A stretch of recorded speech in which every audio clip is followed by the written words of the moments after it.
Suscríbete, activa la campanita y prepárate porque aquí el miedo es real.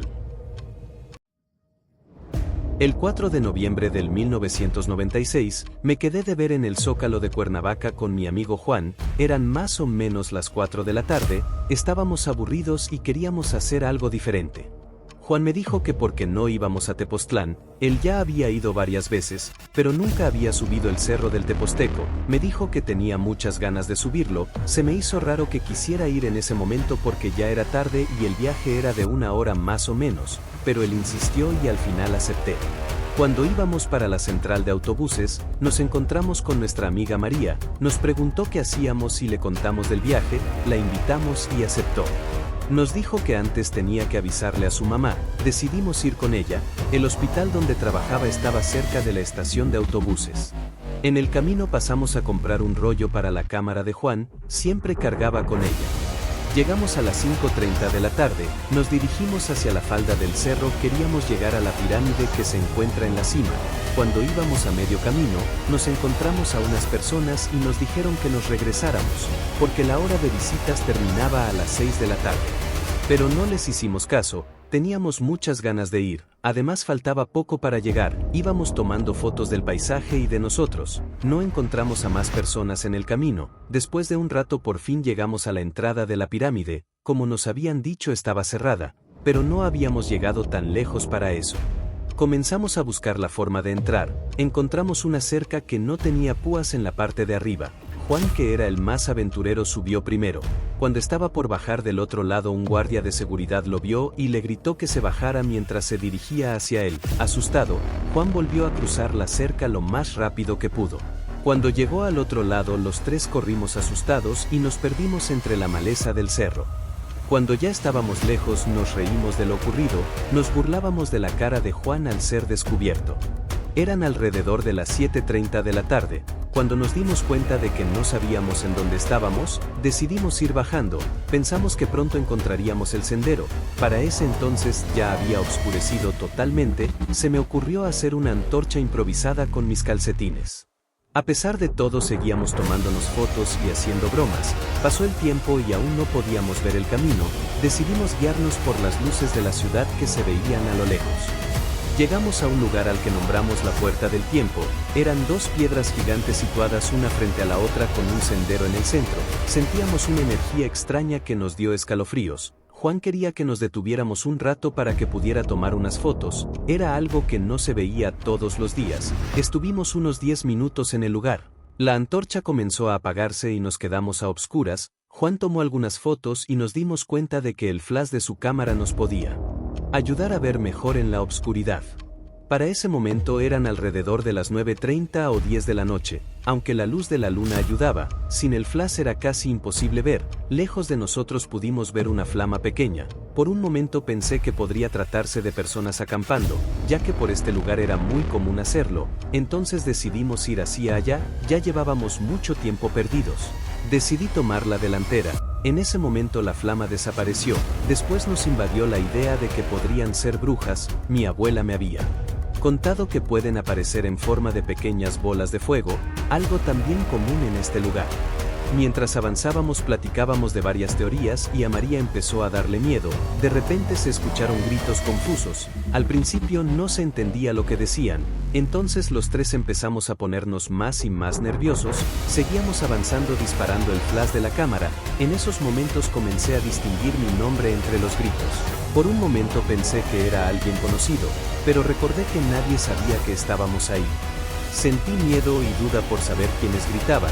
Al principio pensé que solo yo los escuchaba, pero le pregunté a María y a Juan. Me dijeron que ellos también lo escuchaban, así que los tres gritamos preguntando quién era, pensando que sería una persona que podría guiarnos de regreso. La única respuesta que obtuvimos fueron risas. Venían de todas las direcciones. Se podía distinguir que eran de hombre y mujer. Los gritos continuaron.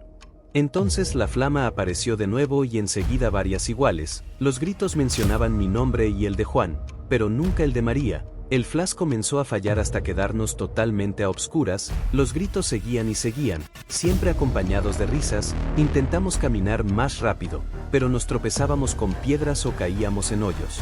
Los tres estábamos aturdidos, pero no podíamos hacer nada, no sabíamos cómo hacer que pararan. Las risas y las flamas nos acompañaron todo el camino, llegamos a la conclusión que pudieran ser espíritus de almas perdidas en aquel lugar o incluso chaneques. Después de varias horas, casi a las faldas del cerro encontramos un sendero que nos llevó a la parte de atrás de la parroquia. A pesar de nuestras dudas avisamos al grupo de rescate autóctono de Tepoztlán pensando que tal vez las voces eran de gente extraviada. Aún intentábamos convencernos de que lo que habíamos vivido no era paranormal. Los del grupo de rescate nos ofrecieron un café, y un rescatista de unos 65 años se sentó a hablar con nosotros, parecía ser el líder, nos dijo que lo que habíamos vivido no era algo normal, había escuchado algunas historias, nosotros teníamos suerte de haber salido del cerro. Nos dijo que algunos se pierden por días o semanas, y otros ya no regresan. Entonces nos dimos cuenta de lo que habíamos vivido, estábamos asustados, solo queríamos volver a casa, contratamos un taxi del lugar, en el trayecto platicamos con el chofer de lo sucedido, nos dijo que las flamas pudieron ser una señal de que en ese lugar había dinero o que era el recinto de almas en pena. Sabía de muchas personas que se adentraban en el cerro para seguirlas y obtener el dinero, pero nunca regresaban. Le contamos que las voces decían el nombre de Juan y el mío, pero el de María no. Entonces nos dijo que María era un alma pura, lo que sea que fuesen esas flamas, jamás la dañaría. Llegamos a Cuernavaca y el taxi nos dejó en casa de María, nos despedimos y ella entró a su casa.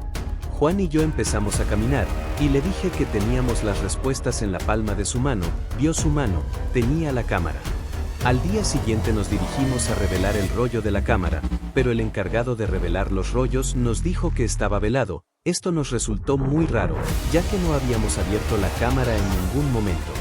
Entonces decidimos revelarla nosotros mismos. Esa misma tarde nos encontramos con María para decirle lo que íbamos a hacer, la invitamos a acompañarnos y ver lo que había en el rollo, pero se negó, estaba muy asustada, nos dijo que no quería saber lo que contenía, el miedo aún podía verse en sus ojos, así que decidimos dejarla tranquila.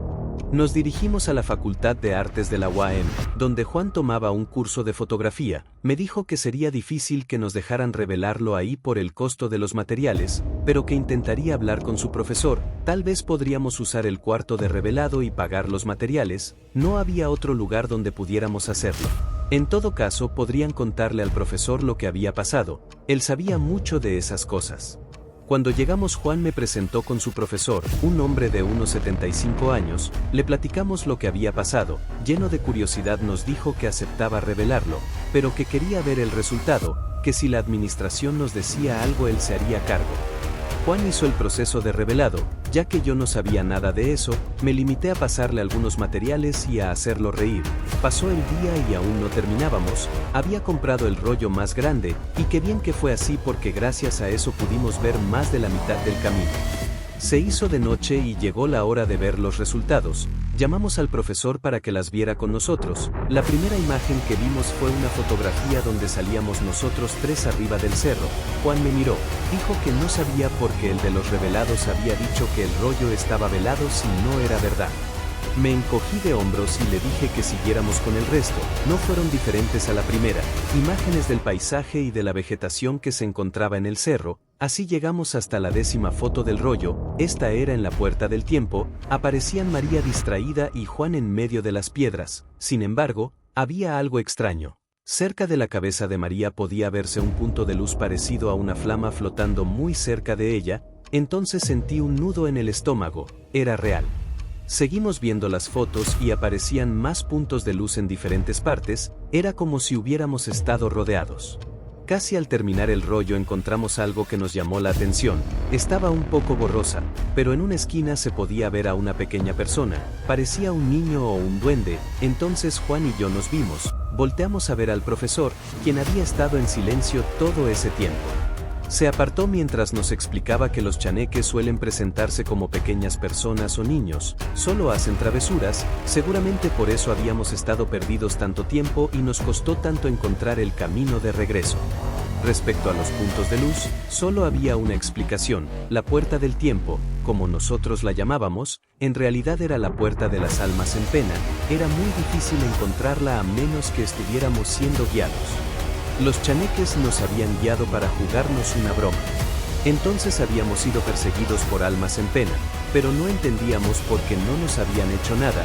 Entonces el profesor nos dijo que habíamos tenido mucha suerte en invitar a María. Era un alma pura y sin ella, seguramente nunca hubiéramos regresado. Al día siguiente quisimos enseñarle las fotos a María, pero todas las que tenían evidencias estaban arruinadas. El papel estaba manchado justo en donde se podían ver los puntos de luz y el chaneque.